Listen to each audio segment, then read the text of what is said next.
On va partager la parole de Dieu. Amen. Elle nous fait du bien. Amen. Alléluia. Amen. Au commencement était la parole. Et la parole était avec Dieu et la parole est Dieu. Amen. Et toutes choses ont été créées par elle et pour elle et en elle. Et Dieu soutient toutes choses par sa parole puissante. La parole de Dieu est la vie. Sa révélation éclaire, illumine. Alléluia. Jésus a dit, vous connaîtrez la vérité et la vérité vous affranchira. Alléluia. Notre Dieu est le Dieu qui appelle à l'existence les choses qui n'existent point, mais par sa parole. Oh my God. Nous allons partager la parole de Dieu. Le thème de ce soir sera un thème vraiment, je peux dire, un thème populaire, un thème qui est beaucoup connu, que nous proclamons souvent dans notre vie en tant que chrétiens. Ce thème, c'est la foi vient de ce qu'on entend. Alléluia. Amen. La foi vient de ce qu'on entend.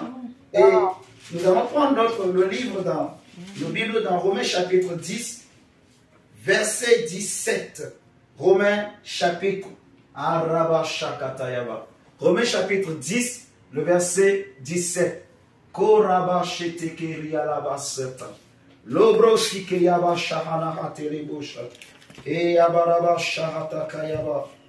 Jésus,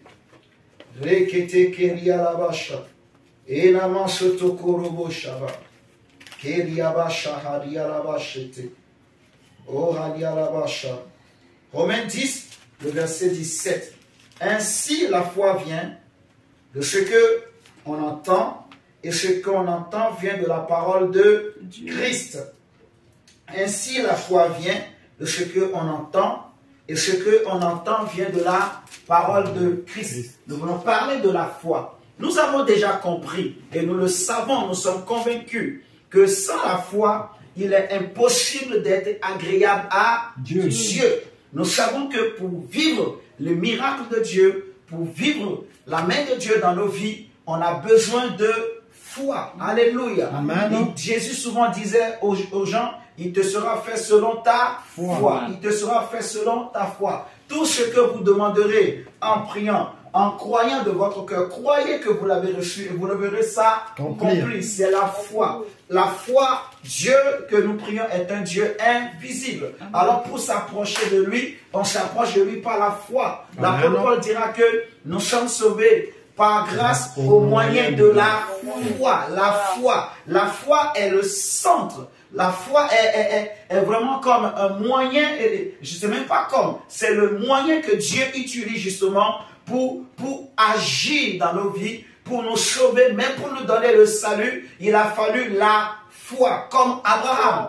Vous voyez? Amen. Donc la foi a une place très importante dans la vie du chrétien. La Bible nous dira même dans Éphésiens 6, en parlant des âmes spirituelles, prenez par-dessus tout le bouclier de la foi, par lequel vous pourrez éteindre tous les traits enflammés du malin. Alléluia. Amen. Donc, la foi a une place très, très, très, très importante. Mais cette semaine, j'étais en train de méditer la parole de Dieu dans mon cœur, de contempler mon Dieu, de contempler notre Seigneur. Et c'est là que le Saint-Esprit met cette pensée qui est très forte dans mon cœur, même pendant que je parle, qui me dit que la foi, c'est aussi une vie. Amen. La foi, c'est aussi une vie. Et nous allons, au travers de la parole de Dieu, voyager ce soir et nous allons comprendre vraiment la foi. Nous allons comprendre pourquoi on dit la foi vient de ce qu'on entend. Alléluia. Amen. La foi vient de ce qu'on entend. Et pour commencer, je dirais d'abord à quelqu'un ce soir que dans le monde dans lequel nous vivons, lorsqu'on veut contrôler une personne, lorsqu'on veut contrôler la vie de quelqu'un, il suffit simplement, eh bien, d'influencer ses pensées. Lorsqu'on veut contrôler un peuple, lorsqu'on veut contrôler une nation, lorsqu'on veut contrôler la vie d'un homme ou un individu, il suffit simplement de contrôler ses pensées. Vous voyez, je prends un exemple très simple. Vous regardez le peuple congolais, par exemple, on sait que les Congolais, ils aiment la sape, ils aiment l'habillement, ils aiment la musique. Vous voyez? Donc celui qui veut contrôler les Congolais, il suffit qu'il s'investisse dans la sapologie et dans la musique, il réussira à contrôler ce peuple. Alléluia. Amen. Si vous prenez la France, on est français, mais on sait qu'en France, les gens réfléchissent beaucoup. Vous voyez? Et c'est ça qu'on appelle le raisonnement. Il y a beaucoup, la science est développée en France, ainsi de suite. Donc on sait que les Français, leur particularité, c'est le raisonnement. Donc si on veut avoir les Français, il faut agir sur le raisonnement. Et ce que je suis en train de dire, en fait, le diable aussi le sait, que pour contrôler un homme, il suffit de contrôler ses pensées et c'est fini. Tu peux contrôler sa vie. C'est pour ça qu'on dit que la foi vient de ce qu'on entend. Vous voyez? Ce qu'on entend. Il y a une différence entre écouter et entendre. Vous voyez? On peut écouter, mais on n'entendra pas tous de la même manière. On peut écouter une parole, on peut écouter un message, mais on n'entendra pas tous de la même manière. Des fois même, on peut écouter sans rien entendre. Et quand on dit entendre, qu'est-ce que ça veut dire? Parce que le problème de la foi, c'est ce qu'on entend. On dit la foi vient de ce qu'on entend. Or, ce que tu entends, en réalité, c'est ce que tu as compris. Et c'est la pensée que tu as. Oh Jésus. On va bien comprendre. Regardez avec moi. Hébreu chapitre 11. Hébreu chapitre 11, le verset 17 à 19. Jésus.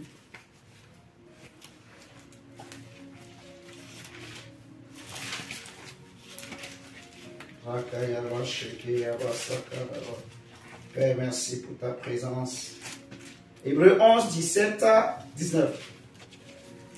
La Bible dit, c'est pas la foi qu'Abraham offrit Isaac lorsqu'il fut mis à l'épreuve et qu'il offrit son fils unique, lui qui avait reçu les promesses et à qui il avait été dit, en Isaac sera nommé pour toi une postérité. On va reprendre le verset 10-18.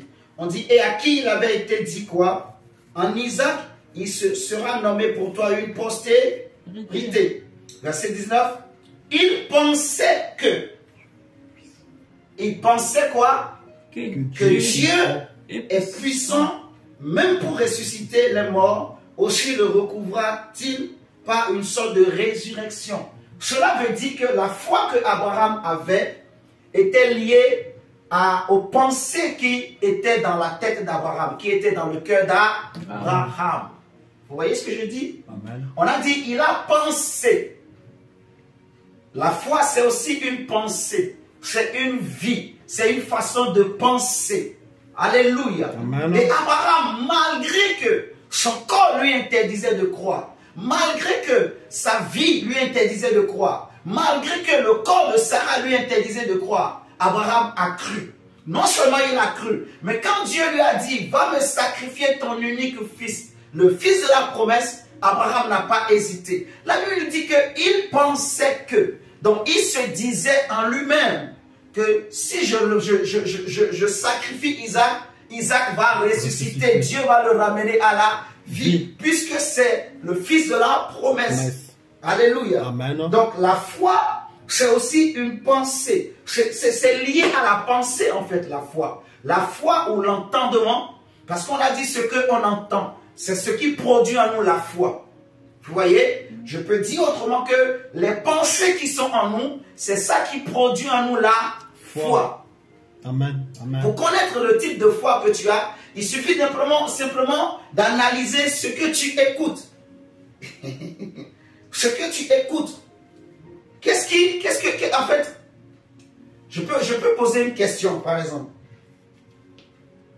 Si je t'ai jamais montré un chandelier, mais je te demande de me présenter une lampe, toi qui viens de l'Afrique ou nous qui venons de l'Afrique, certainement on va penser directement aux lampes que nos mamans, nos parents, ils utilisent en Afrique, dans les villages, les petites lampes avec le fil là et ça fait beaucoup de fumée là. Vous connaissez ça? De pétrole. Lampe à pétrole. Tu vois? Parce que tu n'as jamais, tu connais pas, tu n'as jamais vu un chandelier. Comme c'est dit dans le temple, le chandelier du temple. On est d'accord? Si tu n'as jamais vu une banane, et je te parle de banane, tu ne sais pas ce que c'est. Alléluia. Amen. Je vais m'expliquer autrement. Je cherche vraiment une image que je peux donner qui va nous aider à bien comprendre, à percer vraiment quelque chose. Quelque chose. Saint-Esprit. Alléluia. Attendez.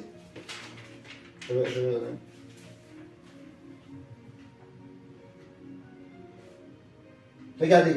Quand les colonisateurs sont venus en Afrique, les Africains ne connaissaient pas qu'il y avait une autre race qu'on appelait les Blancs. Vous m'entendez ce soir? Amen, ouais. S'ils n'avaient jamais vu les Blancs, si on leur avait dit qu'il existe d'autres hommes qui ne sont pas noirs, vous n'allez pas croire. Vous êtes d'accord avec moi? Et c'est pareil aussi, si les Blancs, ils n'étaient pas allés en Afrique et qu'ils avaient vu des Noirs, si on leur disait qu'il existait un autre peuple qui a la peau noire, ils n'allaient pas croire. Vous voyez? Donc, c'est-à-dire que ce que le blanc croit, ou ce que le noir croit, ce qu'un homme croit, c'est lié en fait à ce qu'il entend. Mais ce que tu entends, c'est ce que tu écoutes, c'est ce que tu vois. Et c'est ça qui produit en toi les pensées. Ça veut dire, le noir, il ne pourrait jamais penser qu'il existe aussi un blanc.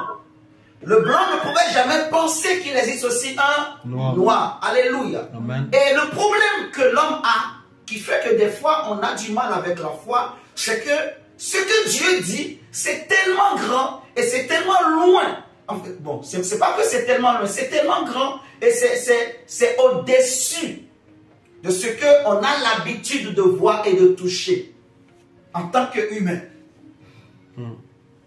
Un jour, Jésus, il venait vers ses disciples, l'apôtre Pierre va le voir. Il va lui dire que Seigneur, si c'est toi, ordonne que je marche. Vous voyez ce que je suis en train de dire? Oui. Ordonne que je vienne vers toi et que je marche sur l'eau. Jésus a dit, viens. La Bible nous dit, Pierre s'est mis à marcher sur l'eau. Et ça, il n'a jamais vu, il n'a jamais fait ça. Il n'a pas de modèle, il n'a pas de témoin, il n'a jamais vu ça. Un homme marcher sur l'eau. Jésus dit, viens. Donc, je peux dire qu'au début, il a essayé seulement. Comme Jésus a dit, viens, il a mis ses mains, en rigolant, il a mis ses pieds. Il a vu que c'est dur, il commence à marcher. Donc, il marche, il fait un pas, deux pas. Il regarde autour de lui, il voit le vent qui souffle. La Bible dit que, regardant les vagues, le vent, vous voyez, qui soufflait, Pierre a pris peur. Pierre a réalisé que, attention, en fait, ce que je suis en train de faire là, je ne peux jamais penser ça. Vous voyez, c'est au-dessus de ce que je connais, de ce que j'ai l'habitude de connaître. Vous m'entendez ce soir? Amen. Et c'est là que Pierre a eu peur. Et il est tombé. Il a commencé par se noyer, par s'enfoncer. Et c'est là, alors il va crier, Seigneur, sauve-moi. Jésus va tendre la main et le récupérer. Vous voyez? Le problème de la foi, c'est ce que j'entends, c'est ce que tu entends. C'est ça qui détermine le type de foi, la qualité de foi qu'on a. Autrement dit, c'est les pensées qu'on a, les choses qu'on pense en nous. On peut prêcher un bon message, on peut prêcher une bonne parole. Jésus peut donner une bonne parole. Mais ce que tu penses de cette parole, c'est ça qui va déterminer ta foi. Je répète. La foi, ce n'est pas les Écritures là qui donnent la foi. On peut lire la Bible, toute la Bible, en un mois. Mais ce n'est pas ça qui va donner la foi. C'est ce qu'on a entendu. On peut donner une révélation maintenant même. Mais ce n'est pas ça qui va nous donner la foi. C'est ce qu'on a entendu. Nous tous, on va écouter. Je vais vous donner un autre exemple. Un jour, Jésus pose la question à ses disciples. Qui dit-on que je suis? Les disciples vont dire, il y en a qui disent que tu es Élie, tu es Jean-Baptiste, ressuscité, tu es machin, machin. Il va dire, et vous, qui dites-vous que je suis? L'apôtre Pierre va lui dire que tu es le Christ, le Messie. C'est Pierre qui a dit. Maintenant, il y a un truc qui m'étonne. Le même Pierre qui a parlé, il a dit que tu es le Christ, tu es le Messie. Jésus va lui dire que ce n'est ni la chair et le sang qui t'ont révélé cela. Vous voyez? Prenons Matthieu 16.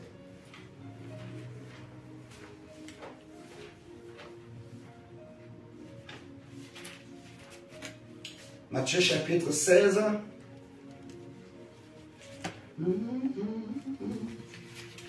Verset 17. Matthieu 16, verset 17.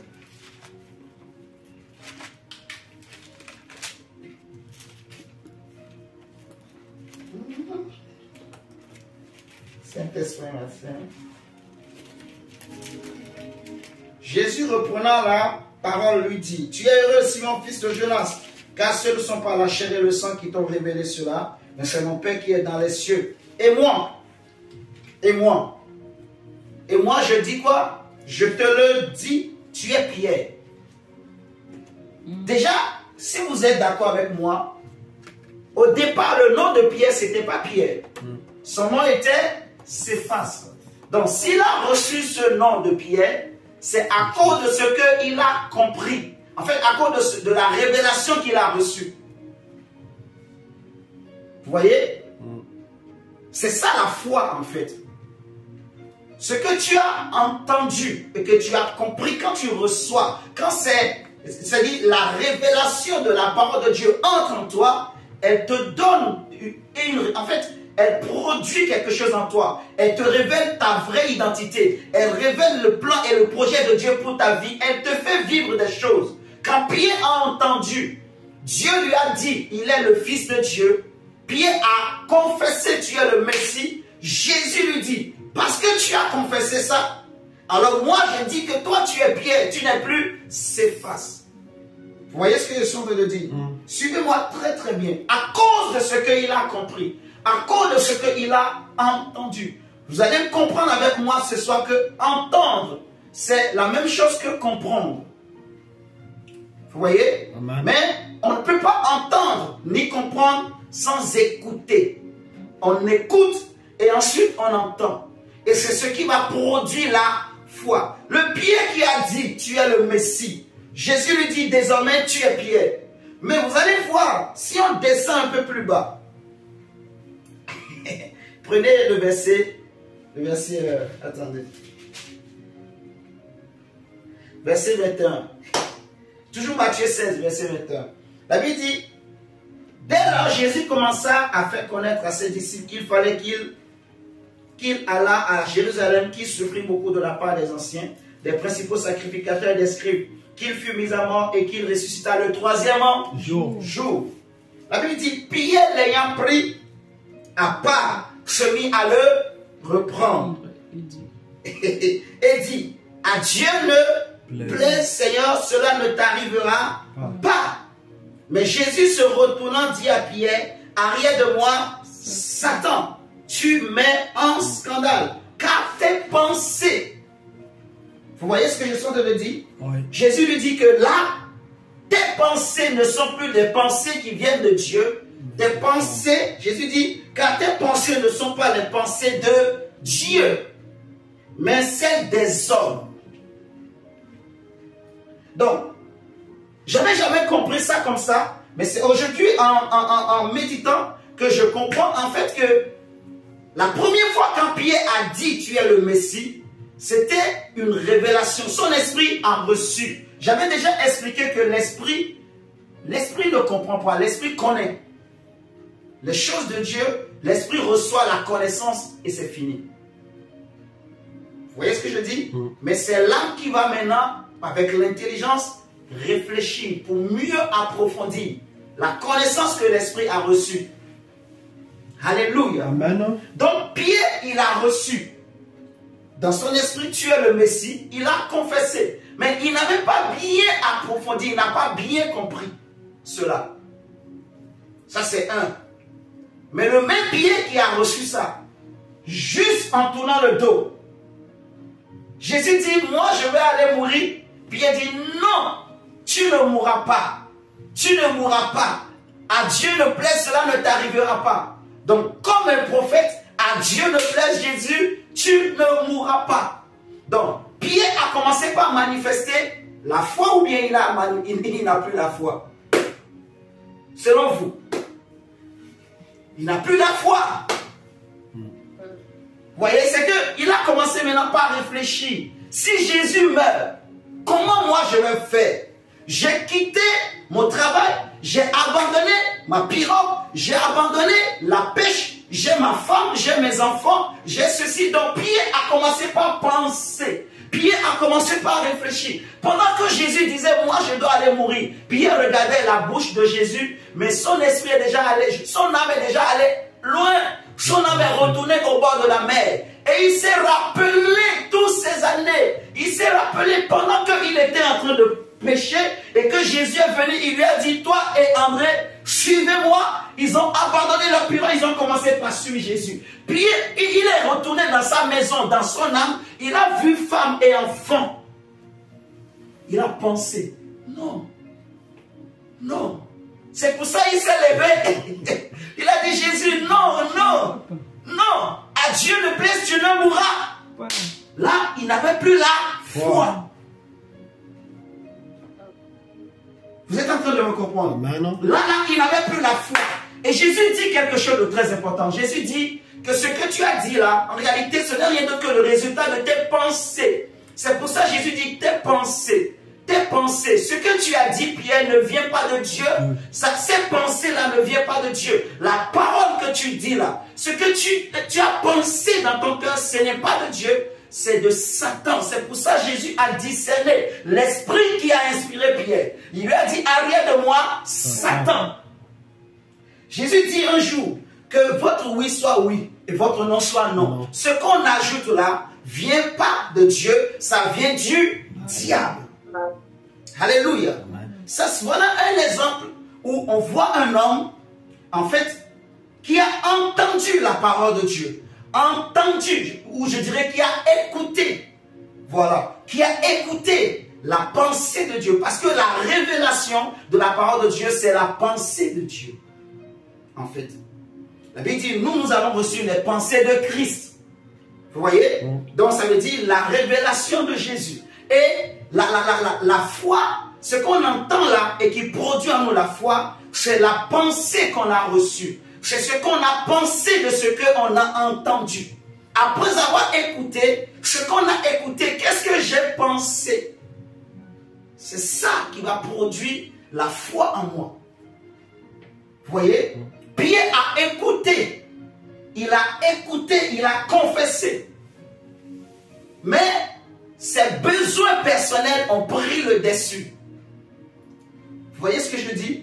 Or, on a pris Abraham dans Hébreux 11, on nous dit que malgré qu'il fallait sacrifier Isaac, si on met Pierre et Abraham dans les mêmes situations, on voit Abraham en train de penser que Dieu est capable, même si Jésus va à la croix, Dieu est capable de pouvoir à mes besoins, de pouvoir aux besoins de ma femme et de mes enfants. Vous voyez? Si je prends Abraham, je prends Pierre, je les mets dans les mêmes situations.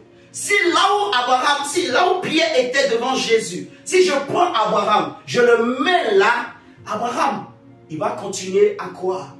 Quand les pensées de doute vont vouloir remplir son cœur, Abraham, il part dans son cœur. Vous voyez, on vient de lire dans Hébreu, il pensait. Donc Abraham avait compris, vous voyez, il n'a pas laissé une autre pensée l'animer. Il n'a pas laissé les pensées de découragement. Il n'a pas laissé les pensées de je sais pas moi,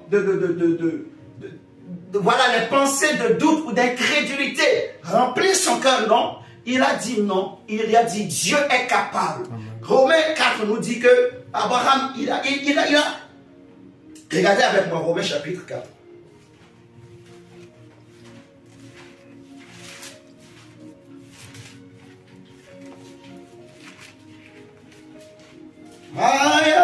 Emmanuel. Romains 4, verset 18. Romains 4, verset 18.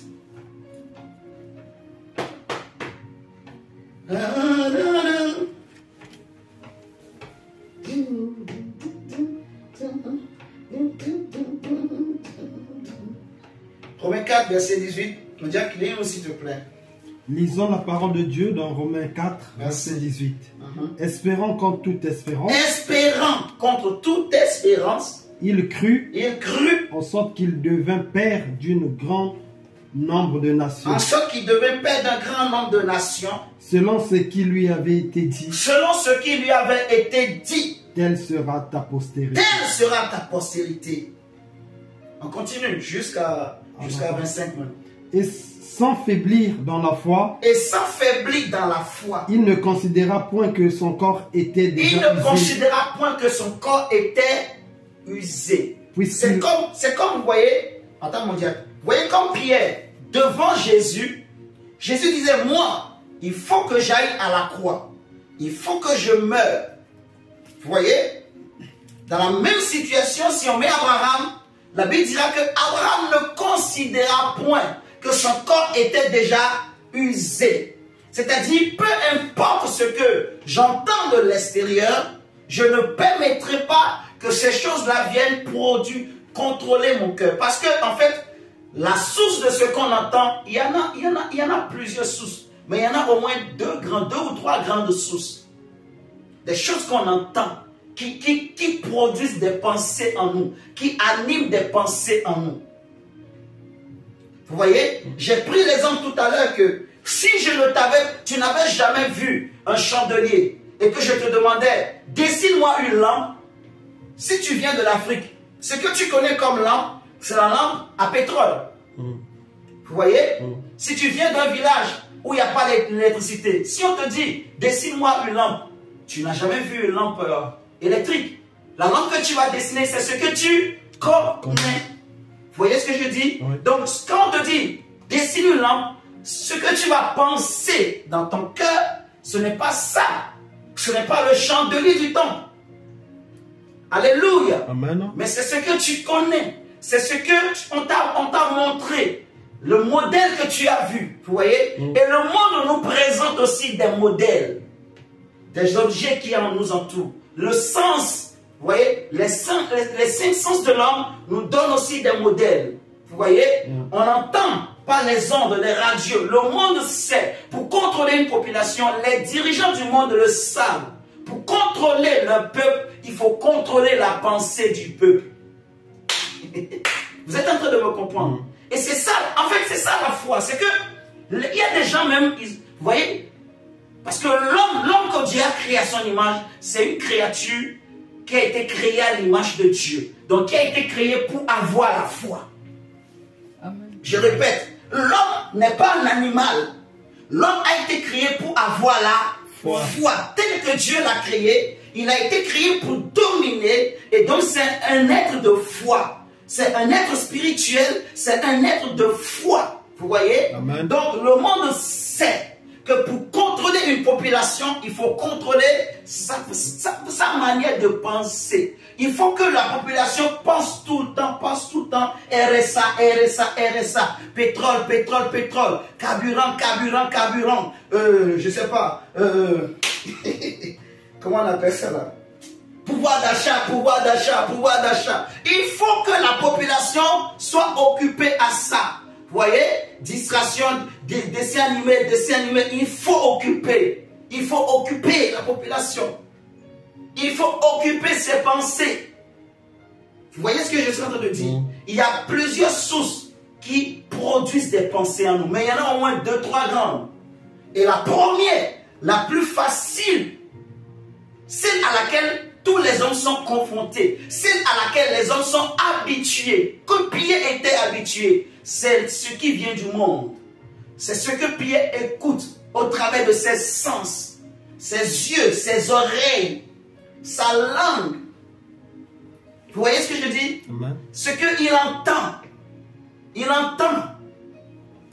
Pouvoir d'achat. Pierre a entendu pouvoir d'achat. La pêche, poisson.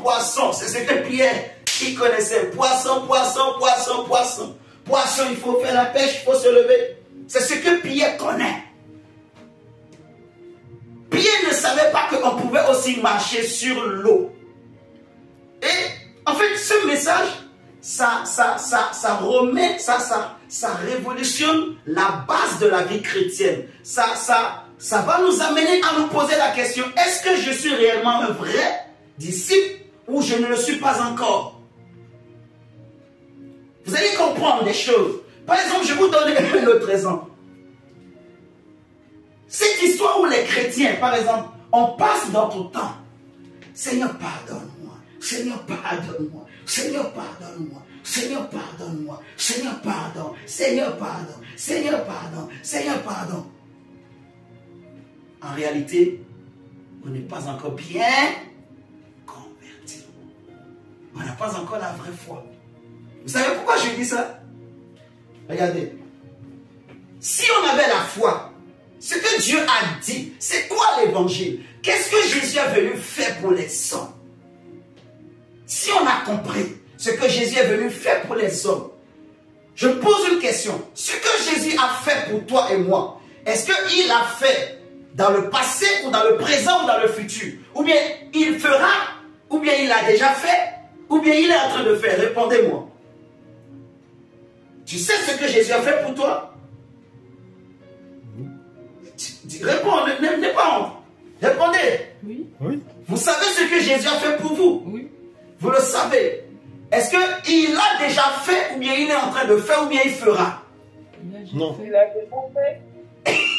Il a déjà fait. Maintenant, Jésus, ce qu'il a fait, c'est Dieu qui a fait, ou bien c'est Dieu, c'est Jésus? C'est un homme qui a fait. Non, C'est c'est Dieu. Dieu. C'est Dieu. C'est Dieu qui a fait. Et Dieu a fait. Donc, ce que Dieu a fait, c'est ce que la Bible a dit de toi qui a cru en Jésus.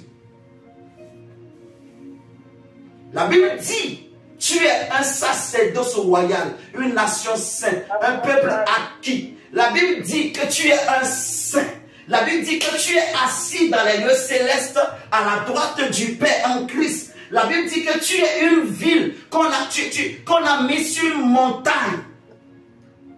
Et la lumière que tu dégages, elle éclaire tout autour de toi. La Bible dit, Jésus a dit, tu es lumière, tu es le sel.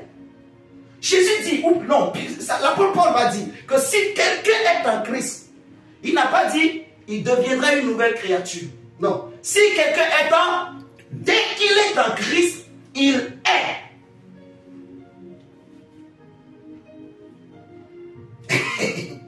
Mais le problème, c'est simplement, en fait, ce qu'on a entendu. Et ce qu'on a entendu, c'est ça qui conditionne nos pensées.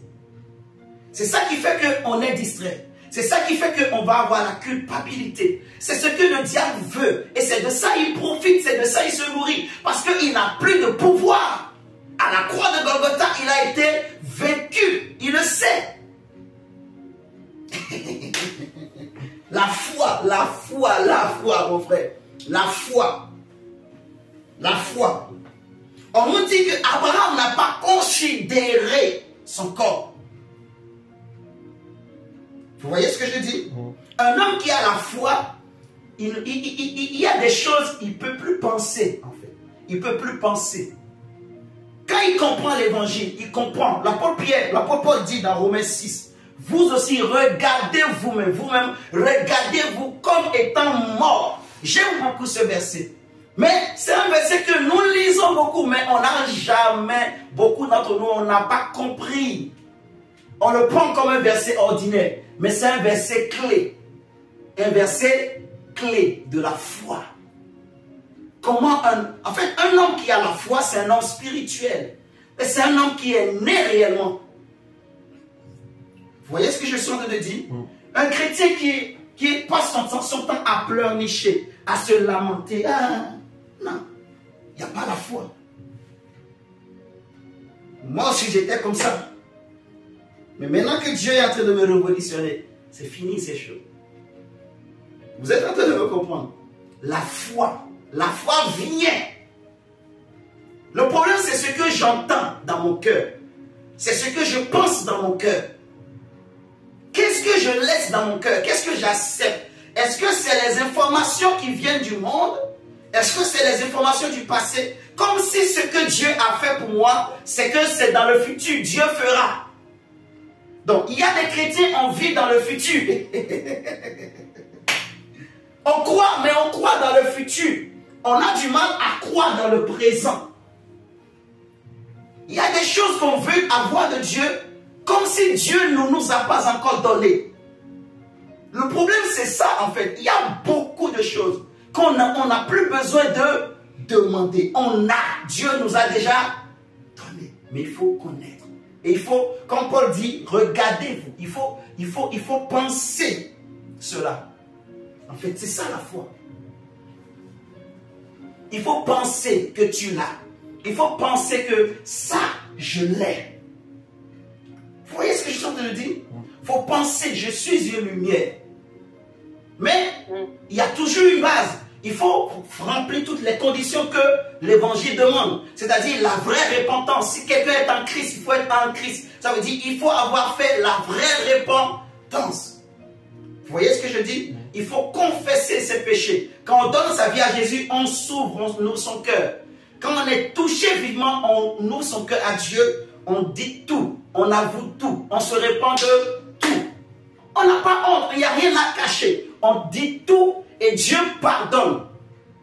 Vous m'entendez? Dieu nous pardonne. Donc on garde notre corps pur. Comment? En adorant le Seigneur dans le cœur. En adorant. Il faut se connaître en tant qu'homme.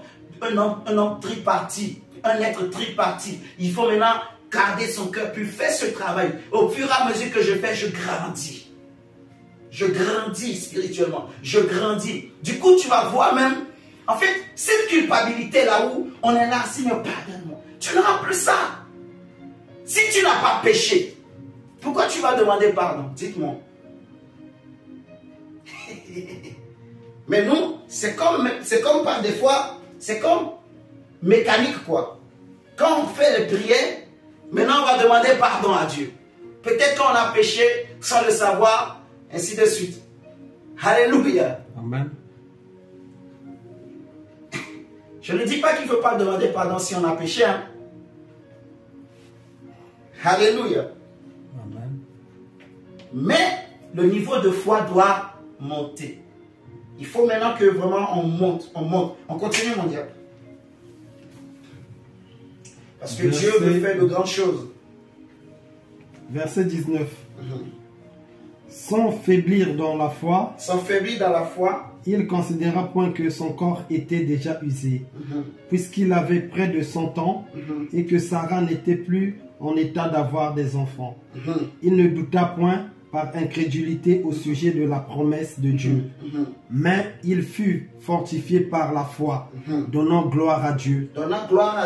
Et ayant la pleine conviction que ce qu'il promet, il peut aussi l'accomplir. Ayant la pleine conviction, c'est-à-dire qu'il était convaincu dans son cœur, il pensait, non, Dieu va faire. Même quand son corps lui dit, hé Abraham, regarde ton corps, tu peux même plus marcher. Il se dit, non, Dieu va faire.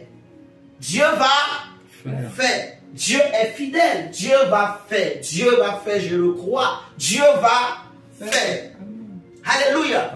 J'aime beaucoup Job. Sa femme lui dit, tu continues à t'entêter dans ton intégrité, maudit Dieu et meurs. Job lui dit, tu es une femme insensée, tu ne connais rien. L'Éternel a donné, l'Éternel a repris, que le nom de l'Éternel soit béni. Mais dans toutes ces choses, je sais que mon Rédempteur est vivant et il se lèvera le dernier. Même si je ne sais pas pourquoi je suis en train de souffrir. En gros, c'est ça la foi de Job. Même si je n'ai pas compris pourquoi, moi je soupçonne que, en tout cas, ce que je vis vient de Dieu. Parce que je ne me sens coupable de rien. Donc je suis en train de soupçonner que c'est Dieu lui-même qui est en train de permettre ça. Je ne sais pas pourquoi Dieu est en train de permettre ça dans ma vie. Mais je continue quand même de croire en lui. Je continue d'espérer en lui. Je dis que même si le temps tarde, même si cela prend du temps, Je sais que Dieu est mon rédempteur. Amen. Je sais que Dieu est ma récompense. Amen. Je sais que mon Dieu se lèvera. Il se lèvera le dernier. Quand les hommes auront fini de parler, quand les hommes auront fini de dire tout ce qu'ils veulent dire, mon Dieu s'élèvera, sa lumière poindra à l'horizon, mon Dieu éclairera mon chemin, mon Dieu éclairera ma vie. Amen, amen, amen. En gros, c'est ça la foi de Job. Vous voyez, je ne sais pas pourquoi. Je n'ai pas compris. Mais je ne me sens coupable de rien. Mais malgré ça, dans la fosse au lion, je continue de croire. Mon Dieu est capable de me délivrer de la gueule des lions. Dans la fournaise ardente, je continue de croire. Vous voyez ce que je dis? Normalement, la fournaise ardente, elle va te donner des pensées. Elle va te dire, c'est fini, la fournaise ardente. Elle va te dire, voilà le feu. Allez, mets-toi à pleurer, c'est ça. La fournaise ardente te dira, je m'approche, mets-toi à pleurer. Mets-toi à pleurer. Il t'oblige. Il te dit, mets-toi à pleurer, mets-toi à te lamenter. Mets-toi, comme on dit toujours, on dit souvent à les gens, ton dernier mot. Dis ton dernier mot parce que c'est maintenant. On va guillotiner tout ça là. Mais la foi, c'est que fournaise ardente approche. David dit, tu viens contre moi avec ta lance et ton javelot. Mais moi aussi, je me lève contre toi. Je ne fuis pas devant toi, mais je m'avance aussi vers toi avec le nom de l'Éternel des armées. Amen. Alléluia. Amen. La foi. On dit, il avait la pleine conviction que ce que Dieu promet, Dieu peut aussi l'accomplir. Vous voyez? Ce que Abraham pensait, c'est ça qui a fait que Abraham a vécu les promesses de Dieu. Vous êtes en train de comprendre. En fait, la foi d'Abraham, c'est ce qu'il pensait dans son cœur. Dieu l'a dit, je ferai de toi une multitude de nations. Abraham, il a cru. Le temps passe, mais il pensait. Quand il se lève, il se voit comme un père d'une multitude. Il n'y a pas les enfants. Il n'y a pas la multitude. Mais Abraham, dans sa maison, il imagine, il y a beaucoup d'enfants ici, là. Il y a beaucoup de peuple. Dieu lui-même va lui dire, Abraham, tu sais ce que tu vas faire les matins. Quand tu te lèves, regarde les sables, regarde les étoiles. Comme si c'est que c'est tes enfants. Donc, Abraham, c'était ça sa pensée. Et il a cru. En fait, c'est très important les penser vraiment dans le domaine de la foi. Pour vivre les miracles. Pour permettre au Saint-Esprit d'agir. Pour permettre aux anges d'agir. Vous voyez ce que je dis? Dans nos vies. Quand on libère une parole sur ta vie. Quand Dieu te donne une révélation, tu lis et tu vois une promesse. Tu t'accroches. Tu penses ça. Tu penses ça. Tu penses ça. C'est comme là où tu es. En réalité, je suis sûr, toi en tant que femme, la manière dont tu t'habilles, la manière dont tu te parles, la manière dont tu marches, certainement tu as vu d'autres femmes. Même si tu es une femme de Dieu, tu as vu d'autres femmes de Dieu. Sans les savoir, tu copies d'autres femmes de Dieu. Vous me comprenez? Tu copies d'autres.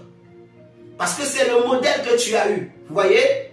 Pour toi, c'est le meilleur. Tu as pensé que être une femme de Dieu, être une servante de Dieu, c'est comme ça, comme ça, comme ça. Parce que c'est le meilleur que tu penses.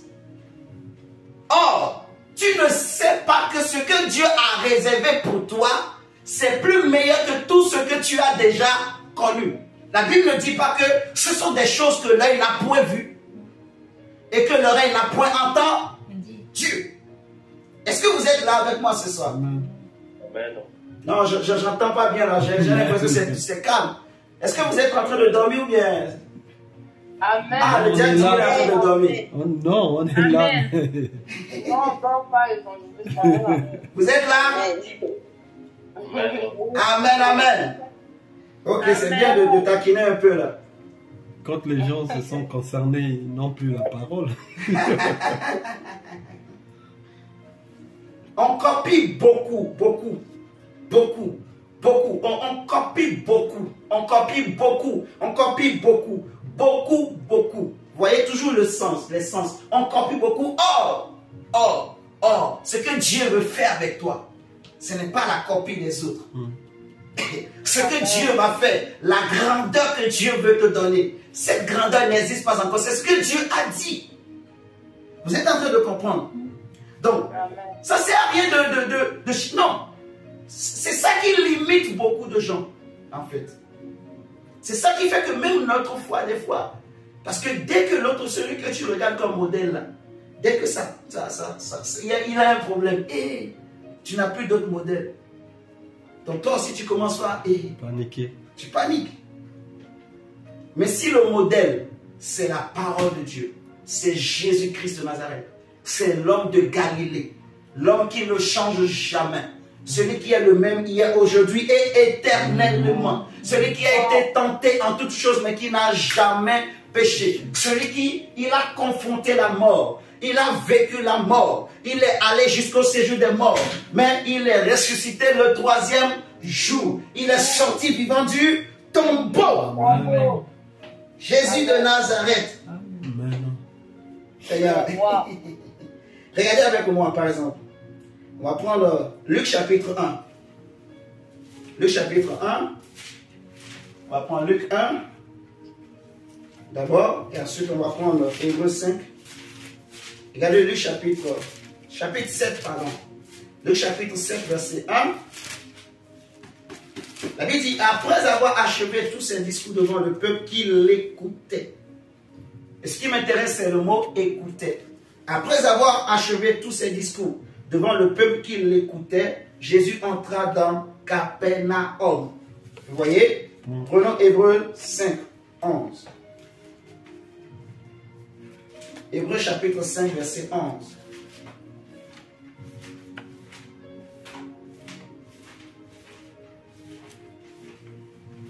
Seigneur, merci. Hébreux 5, verset 11. La Bible dit, nous avons beaucoup à dire là-dessus et des choses difficiles à expliquer parce que vous êtes devenus lents à comprendre. Vous êtes devenus comment? Lents à comprendre. En fait, le mot qui a été traduit par entendre dans Romains 10, 17 qu'on a lu, c'est le même mot qui a été traduit par écouter dans Luc 7, verset 1 qu'on a lu. C'est le même mot qui a été traduit par comprendre dans Hébreux 5, 11 qu'on vient de lire. C'est un mot grec qui veut dire logizomai. Logizomai. L-O-G-I-Z-O-M-A-I. C'est le même mot. On a traduit par entendre, on a traduit par écouter, on a traduit par comprendre. Alléluia. Amen. C'est juste pour nous expliquer que, en fait, ce qu'on entend, il faut d'abord écouter. Vous voyez? Et entendre, c'est comprendre. C'est ce que j'ai compris. C'est ce que mes pensées ont retenu. C'est ce que je pense du message. C'est comme aujourd'hui, ce message qu'on est en train d'écouter. Qu'est-ce que je vais penser après? Qu'est-ce que je vais retenir dans mes pensées? Est-ce que demain, je vais oublier ça et je commence à enregistrer d'autres messages? Ou bien, tout à l'heure, je mets de côté et je commence à m'occuper des dossiers. C'est beaucoup plus des dossiers du travail. Le pire, c'est que pendant qu'on est là, le corps est là, mais que les pensées sont sur les dossiers du travail. Vous êtes en train de me comprendre? Donc, qu'est-ce que je retiens dans mes pensées? C'est ça. Qu'est-ce que je pense de ce que Dieu est en train de me dire ce soir? Qu'est-ce que je suis en train de penser? Qu'est-ce que je suis en train d'entendre de ce que je suis en train d'écouter ce soir? C'est ça qui est important en fait. On va regarder l'histoire d'un homme qui m'a beaucoup touché. Dans 1 Roi chapitre 11, on va terminer par là. 1 Roi chapitre 11.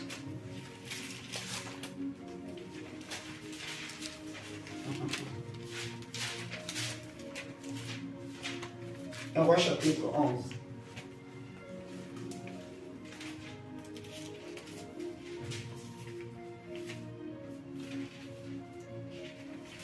Prenons 1 Roi chapitre 11, verset 4. Mon Dieu, tu vas nous faire la lecture s'il te plaît. Je te dirai quand il faut s'arrêter chaque fois. D'accord. Lisons la parole de Dieu dans 1 Roi 11, à partir du 4e verset. À l'époque de la vieillesse de Salomon, ces femmes inclinèrent son cœur vers d'autres dieux. Et son cœur ne fut point en entier à l'Éternel. Comme l'avait été le cœur de David son père. Salomon alla après Astarté, divinité des Sidoniens, et après Milcom, l'abomination des Ammonites. Et Salomon fit ce qui est mal aux yeux de l'Éternel. Et il ne suivit point pleinement l'Éternel comme David son père. Alors Salomon bâtit sur la montagne qui est en face de Jérusalem un haut lieu pour Kémosh, l'abomination des Moab. Écoutez très bien, suivons très bien. Et pour Moloch, l'abomination des fils d'Ammon. Et il fit ainsi pour toutes ces femmes étrangères qui offraient des parfums et des sacrifices à leur Dieu. L'Éternel fut irrité contre Salomon parce qu'il avait détourné son cœur de l'Éternel, le Dieu d'Israël, qui lui était apparu 2 fois. Il lui avait à cet égard défendu d'aller après d'autres dieux. Mais Salomon n'observa point les ordres de l'Éternel. Et l'Éternel dit à Salomon, puisque tu as agi de la sorte et que tu n'as point observé mon alliance et mes lois que je t'avais prescrites, je déchirerai le royaume de dessus toi et je le donnerai. Qui a dit je vais déchirer le royaume? Dieu. C'est Dieu. On continue. Seulement, je ne ferai point périr. Je ne ferai point pendant ta vie à cause de David ton père. C'est de la main de ton fils que je l'arracherai. Je l'arracherai cependant pas tout le royaume. Je laisserai une tribu à ton fils à cause de David mon serviteur et à cause de Jérusalem que j'ai choisi. L'Éternel suscita un ennemi à Salomon, Hadad, les Domites, de la race royale des Dons. On va sauter même tout ça. On va laisser tous parce que après Salomon va avoir beaucoup d'ennemis qui vont commencer par lui faire la guerre. Mais on va sauter, on va aller au verset 26.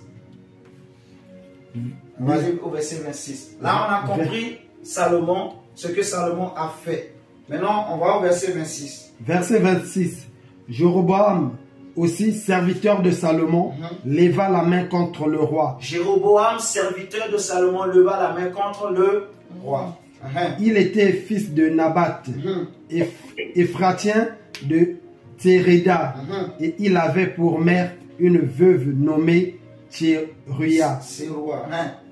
Voici à quelle occasion il leva la main contre le roi. Salomon bâtissait Milo et fermait la brèche de la cité de David son père. Jéroboam était fort et vaillant, et Salomon, ayant vu ce jeune homme à l'œuvre, lui donna la surveillance de tous les gens de corvée de la maison de Joseph. Dans ce temps-là, suivez très bien, dans ce temps-là, Jéroboam, étant sorti de Jérusalem, fut rencontré en chemin par le prophète Achija de Silo, revêtu d'un manteau neuf. Ils étaient tous deux seuls dans le champ. Achija saisit le manteau neuf qu'il avait sur lui, le déchira en 12 morceaux et dit à Jéroboam, prends pour toi 10 morceaux, car ainsi parle l'Éternel, le Dieu d'Israël. Voici, je vais arracher le royaume de la main de Salomon et je te donnerai 10 tribus. Mais il aura une tribu à cause de mon serviteur David et à cause de Jérusalem, la ville que j'ai choisie sur toutes les tribus d'Israël. Et cela parce qu'ils m'ont abandonné et se sont prosternés devant Astarté, divinité des Sidoniens, devant Kémosh, dieu de Moab, et devant Milcom, dieu de fils d'Amon. Et parce qu'ils n'ont point marché dans mes voies pour faire ce qui est droit à mes yeux et pour observer mes lois et mes ordonnances, comme l'a fait David son père. Je n'ôterai pas de sa main tout le royaume, car je le maintiendrai prince tout le temps de sa vie, à cause de David mon serviteur que j'ai choisi et qui a observé mes commandements et mes lois. Mais j'ôterai le royaume de la main de son fils et je t'en donnerai 10 tribus. Je laisserai une tribu à son fils, afin que David, mon serviteur, ait toujours une lampe devant moi à Jérusalem, la ville que j'ai choisie pour y mettre mon nom. Je te prendrai et tu régneras sur tout ce que ton âme désirera. Tu seras roi d'Israël. Amen. Si tu obéis à tout ce que je t'ordonnerai. Qu'est-ce que Dieu dit à Jéroboam? Si tu obéis. Si tu marches dans mes voies et si tu fais ce qui est droit à mes yeux, en observant mes lois et mes commandements, comme l'a fait David, mon serviteur, je serai avec toi. Je te bâtirai une maison stable, comme j'en ai bâti une à David. Et je te donnerai Israël. J'humilierai par là la postérité de David, mais ce ne sera pas pour toujours. Salomon chercha à faire mourir Jéroboam.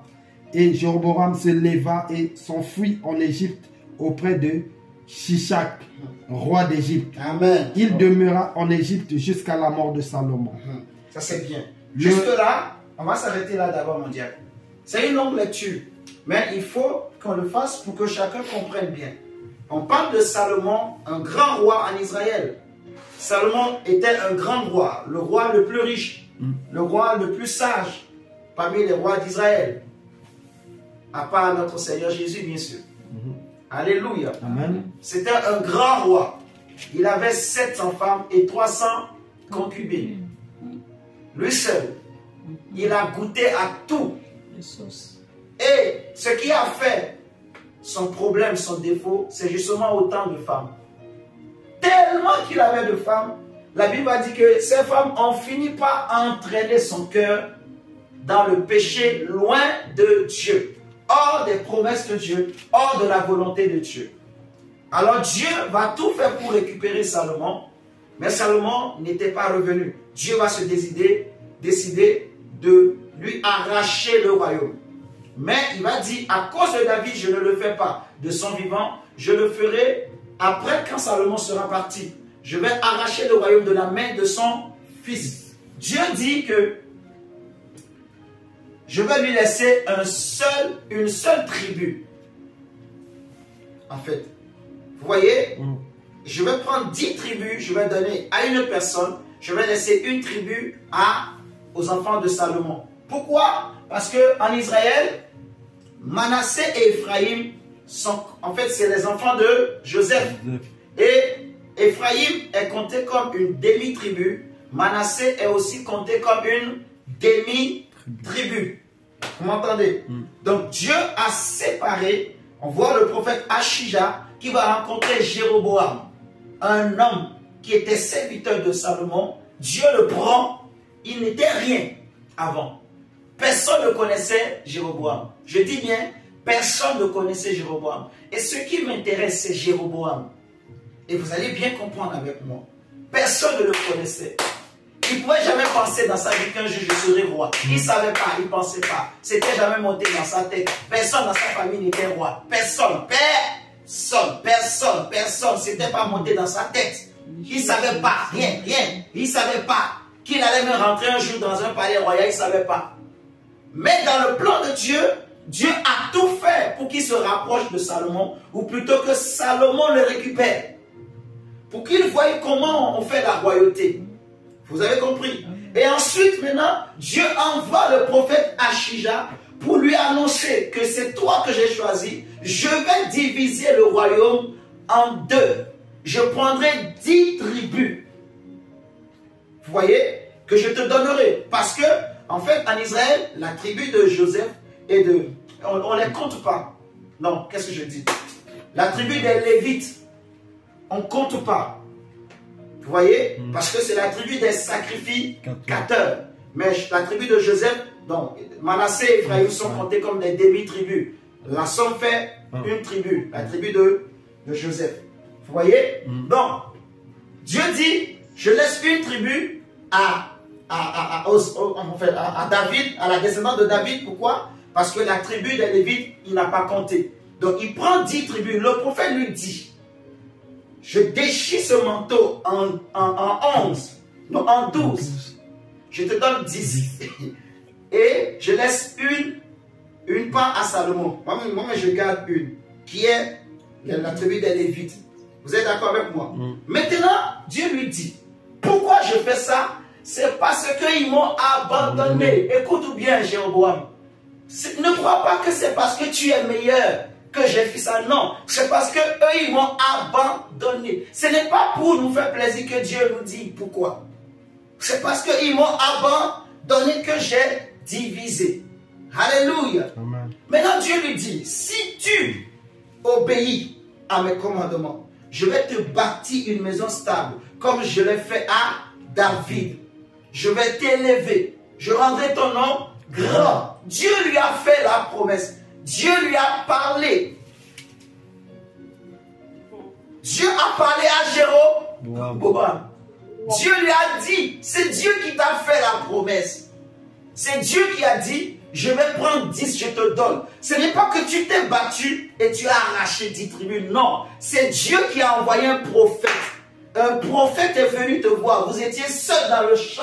Et le prophète t'a dit, écoute Jéroboam, ainsi parle l'Éternel. Je déchire ces manteaux en 12 morceaux. Je te donne 10. C'est pour toi. Après la mort de Salomon, tu prendras 10 tribus. Je ferai de toi le roi d'Israël. Dieu lui dit, je ferai de toi le roi. Et lui qui ne pensait pas. Il ne pensait pas. Maintenant, après la mort de Salomon, ce que le prophète a dit va s'accomplir. Dieu va endurcir le cœur de Roboam, le fils de Salomon, pour que Roboam n'écoute pas les conseils des conseillers de son père. Parce que si Roboam écoutait les conseils de son père, la prophétie d'Achija n'allait pas s'accomplir. Or, il fallait que cette prophétie s'accomplisse. Il n'y a rien de hasard, c'est Dieu qui fait tout en fait. Amen. Ce n'est pas par notre force. Dieu va pousser Roboam. Roboam va s'entêter. Oh non, mon père, s'il vous a fait souffrir avec son pouce, moi, mon doigt est plus gros que le pouce de mon père. Je vais vous faire souffrir encore plus que lui, machin. Le peuple a dit, ok, mais règne sur qui tu veux. Israël, il n'y a pas de part pour toi avec David. Et 10 tribus sont parties. Il n'y avait que la tribu de Juda qui était restée avec Roboam. Vous m'entendez? Amen. Ensuite, Roboam se lève, il veut aller faire la guerre aux 10 tribus. Dieu envoie un autre prophète pour lui dire que chacun rentre chez vous. C'est Dieu qui a fait ça. Quand ils ont entendu, chacun est rentré chez lui. Vous voyez? Donc, Israël, qui était un seul pays, est devenu maintenant 2 pays sur le même territoire. Suivez-moi très bien. Mais Roboam a gardé le temple. Parce que le temple est à Jérusalem. Le sacerdoce est à Jérusalem. Suivez-moi très bien. Le temple est resté à Jérusalem. Mais pour un Israélien, le meilleur endroit qu'il veut aller, c'est le temple. Suivez-moi très bien. Maintenant, regardez, dans 1 Roi 12. 1 Roi chapitre 12, à partir du verset 25 mondial. 1 Roi 12, à partir du verset 25. Après que Jéroboam est devenu roi d'Israël, il était en train de régner sur 10 tribus. 10 tribus, on y va. Jéroboam bâtit Sichem sur la montagne d'Éphraïm, et il y demeura, puis il en sortit et bâtit Pénuel. Jéroboam dit en son cœur. Attends, Jéroboam fait quoi? Dit. Jéroboam dit dans son cœur. Ça veut dire quoi? Quand on dit quelqu'un, il dit dans son cœur. Ça veut dire quoi? Pensées. Les pensées. Voilà. Ça commence par bienvenue. Ça veut dire, il a pensé. Vous voyez? Il a commencé par se dire quelque chose. Il a commencé par nourrir certaines pensées en lui. Et c'est ça qui va faire sa chute. Or, Dieu lui avait parlé. Et vous allez voir les pensées qu'il a nourries. Ça n'avait rien à voir avec ce que Dieu lui a dit. Il a oublié ce que Dieu lui a dit. Mais il a vu l'instant présent. C'est comme si ce que Dieu lui a dit était déjà fini. Donc pour lui, Dieu lui a juste donné le royaume. La royauté, c'était à lui-même maintenant de se défendre jusqu'à la fin. Vous êtes en train de comprendre. Continue, mon Dieu. Jéroboam dit en son cœur, le royaume pourrait bien maintenant retourner à la maison de David. Si ce peuple monte à Jérusalem pour faire des sacrifices dans la maison de l'Éternel, le cœur de ce peuple retournera à son Seigneur, à Roboam, roi des Judas, et ils me tueront et retourneront à Roboam, roi de Juda. Après être consulté, le roi fit 2 veaux d'or et il dit au peuple, assez longtemps vous êtes monté à Jérusalem. Israël, voici ton Dieu qui t'a fait sortir du pays d'Égypte. Il plaça l'un de ses veaux à Bethel et il mit l'autre à Dan. Ce fut là une occasion de pécher. Le peuple alla devant l'un de ses veaux jusqu'à Dan. Jéroboam fit une maison de haut lieu et il créa des sacrificateurs pris parmi tout le peuple. J'aime beaucoup ça. C'est lui qui a créé. Ouais. J'aime beaucoup ça, j'aime beaucoup ça.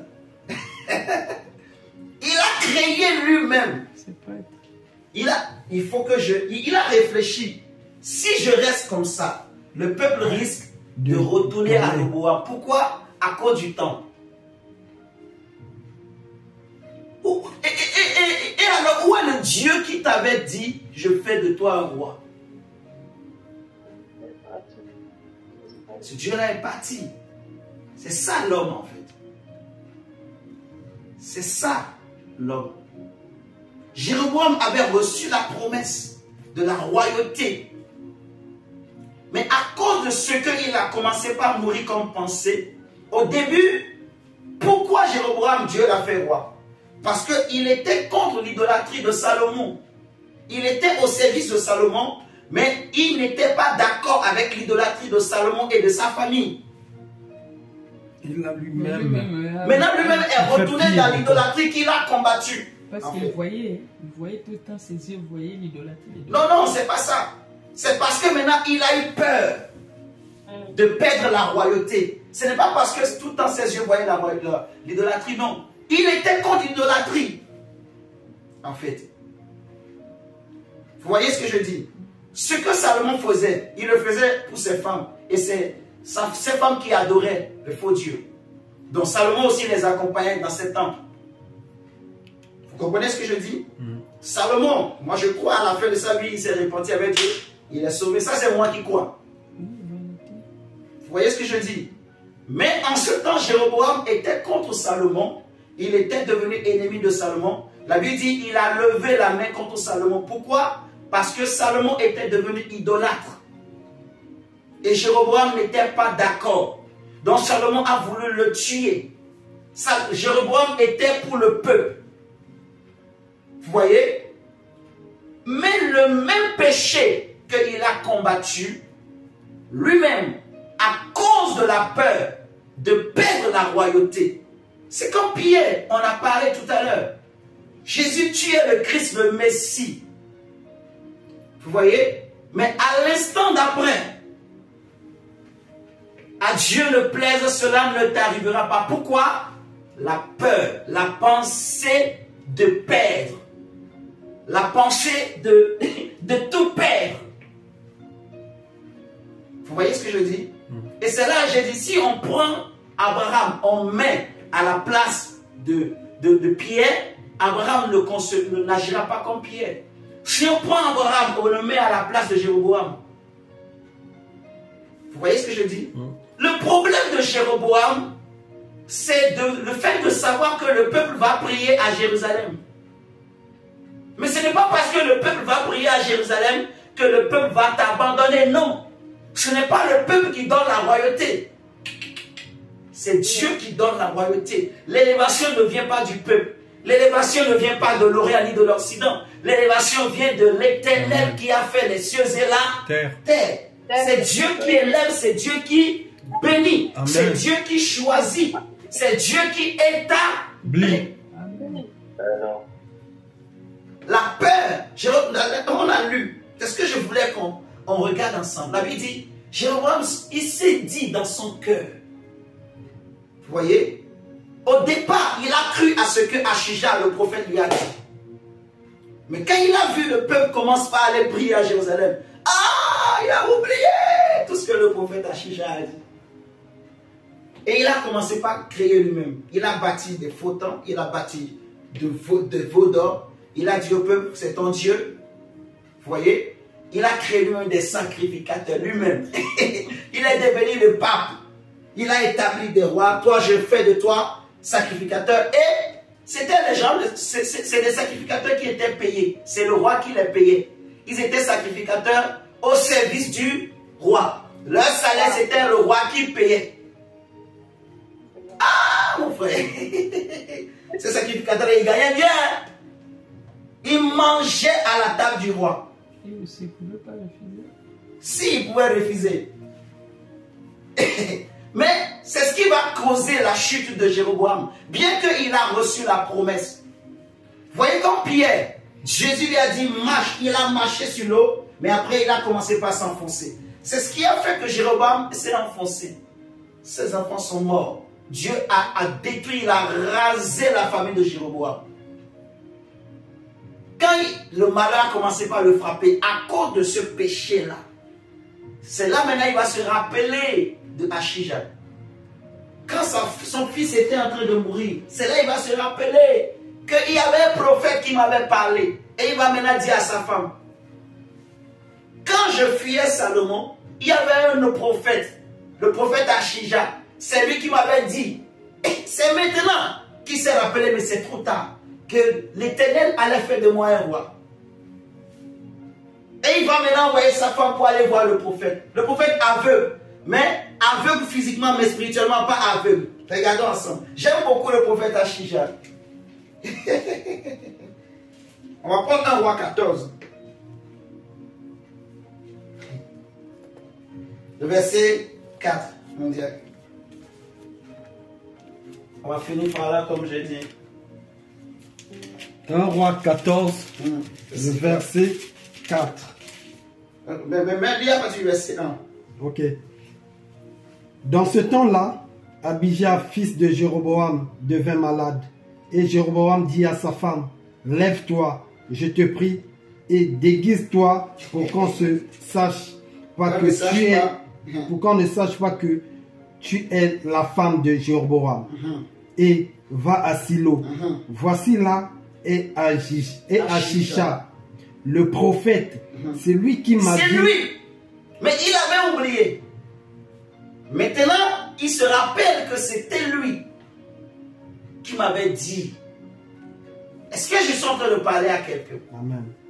Il faut garder ta foi. Oh Jésus.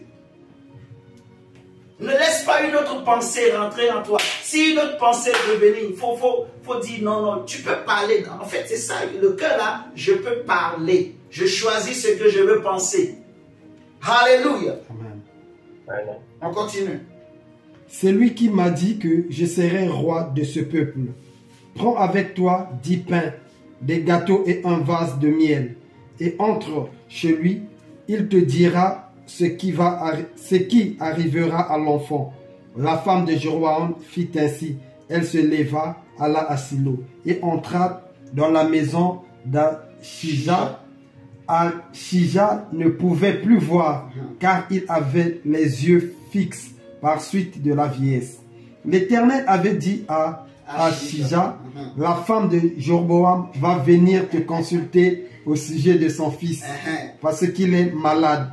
Tu lui parleras de telle et de telle manière. Quand elle arrivera, elle se donnera pour une autre. Lorsque Achija entendit le bruit de ses pas, au moment où elle franchissait la porte, il dit: entre, femme de Jéroboam. Pourquoi veux-tu te donner pour une autre? Faut pas jouer. Je suis chargé de t'annoncer des choses dures. Des choses difficiles. Va, dit à Jéroboam, ainsi parle l'Éternel, le Dieu d'Israël. J'étais élevé du milieu du peuple. J'étais établi chef de mon peuple d'Israël. J'ai arraché le royaume de la maison de David et je te l'ai donné. Et tu n'as pas été comme mon serviteur David, qui a observé mes commandements et qui a marché après moi de tout son cœur, ne faisant que ce qui est droit à mes yeux. Tu agis plus mal que tous ceux qui ont été avant toi. C'est-à-dire que Jéroboam, il a péché plus que Akab. Je ne sais pas si vous êtes en train de réaliser. Il a péché parce que le roi le plus mauvais en Israël, avant lui, c'était Akab. Mais le péché que Jéroboam a commis, c'était grave. Je pense peut-être qu'on n'est pas en train de réaliser. Il a amené tout le peuple. Tout le peuple. 10 tribus dans le péché. Donc, il a créé des vautours. Il a dit, c'est votre Dieu. Que si je vois quelqu'un aller à Jérusalem, je vais le tuer. Donc le peuple, par peur, ne peut plus aller à Jérusalem. Il a mis des frontières, des murailles. Personne ne va à Jérusalem. Lui-même, il crée des sacrificateurs. Il a péché, mais comme pas possible. On continue, mon diable. Tout ça à cause de quoi? Ce qu'il a pensé, en fait. C'est ce qu'il a pensé qui est son problème. Vous voyez ce que je dis? Tu agis plus mal que tous ceux qui ont été avant toi. Tu es allé te faire d'autres dieux et des images de fonte pour m'irriter. Et tu m'as rejeté derrière ton dos. Voilà pourquoi je vais faire venir le malheur sur la maison de Jéroboam. J'exterminerai quiconque appartient à Jéroboam, celui qui est esclave et celui qui est libre en Israël. Et je balayerai la maison de Jéroboam comme on balaie les ordures jusqu'à ce qu'elle ait disparu. Celui de la maison de Jéroboam qui mourra dans la ville sera mangé par les chiens. Et celui qui mourra dans les champs sera mangé par les oiseaux du ciel. Car l'Éternel a parlé. Et toi, lève-toi, va dans ta maison. Dès que tes pieds entreront dans la ville, l'enfant mourra. Tout Israël le pleurera et on l'enterrera, car il est le seul de la maison de Jéroboam qui sera mis dans un sépulcre. Parce qu'il est le seul de la maison de Jéroboam, en qui se soit trouvé quelque chose de bon devant l'Éternel, le Dieu d'Israël. On peut s'arrêter là. Waouh! Mes chers amis, j'ai tremble. À cause de ce que tu as pensé, en fait. À cause de ce qu'on a. C'est-à-dire, on peut avoir la grâce de Dieu, la promesse de Dieu. Vous voyez? Mais si on laisse le diable, parce que ce que Jéroboam pensait là, c'est le diable qui lui a donné ses pensées. Jésus a dit à Pierre, arrière de moi, Satan. Vous voyez? Pierre qui avait eu la révélation. Donc, ces gens de pensée, ces pensées ne viennent pas de Dieu. Vous voyez? Les pensées qui sont contre la foi, les pensées d'incrédulité, les pensées de peur, tout ça ne vient pas de Dieu.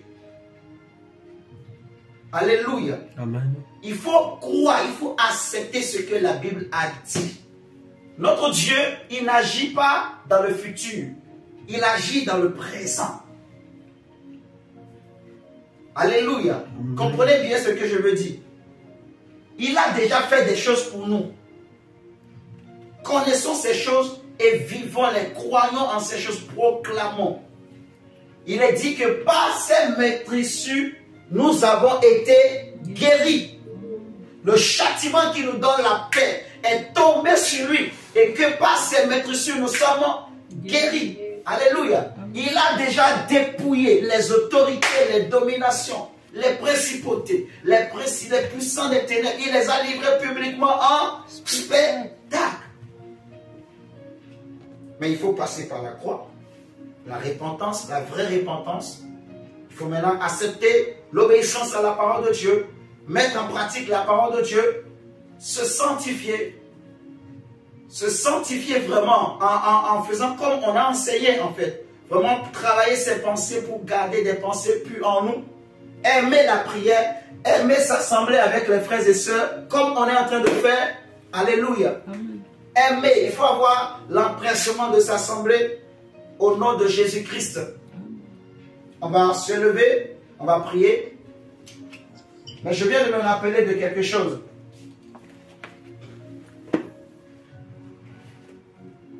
Quand je priais ce matin, le Seigneur m'avait montré quelque chose. J'avais vu une main qui était en train d'écrire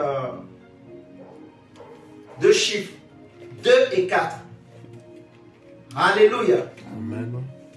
2 et 4. Ça fait 24. Est-ce qu'il y a une personne parmi nous qui a, je sais pas, qui est âgée de 24 ans? Ou qui connaît une personne qui est âgée de 24 ans?